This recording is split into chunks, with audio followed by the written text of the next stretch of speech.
give you some statistics from our friends at Understood. Understood is an organization that does digital data that helps us to understand the impact of disability on the impact of people's ability to attend church based on a disability.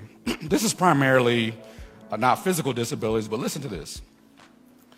Understood statistics percentage, this is a percentage increase of a family not attending church. 19% if a family member has ADHD. It's a 19% increase that they will not attend church. It's a 36% increase if a family member has some sort of learning disability. 36% increase that they will not attend church. 45% if a family member has an anxiety disorder. If they have some sort of anxiety disorder, there's a 45% increase that they will not come to church. 55% if a family member has any sort of conduct disorder. 55%, listen to this, 84% if a family member has autism. 84% increase that family will not attend our church if that person and their family is impacted by autism. And then it goes on to say that 56% kept children out of religious activities due to lack of support from the church. 56% of families kept their children out of church because they report that the church doesn't support them. And then 46% have never been asked about how to include their loved one. 46% of people who are knocking on the doors of the church say that they have never even been asked, how can we accommodate your loved one and their needs? This is what happens at the church of Thessalonica.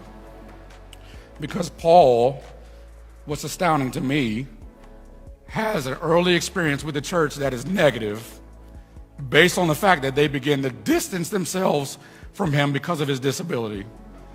And yet, years later, Paul still expresses his love for the church.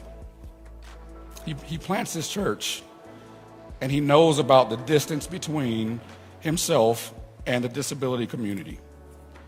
As a matter of fact, I'll be willing to say that what COVID-19 has shown us is that the distance that is created between us and one another and our ability to have full access to the church is analogous to the distance that has always existed for those with disabilities.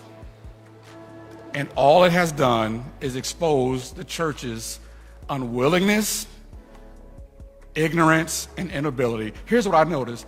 When we weren't able to fully access the church, didn't the church get creative? Didn't it find money to do things? Didn't it find a way to make sure that those who were not able to access its programs and its worship services had an ability to access it? And all it did is show the disability community that it could have been done the whole time.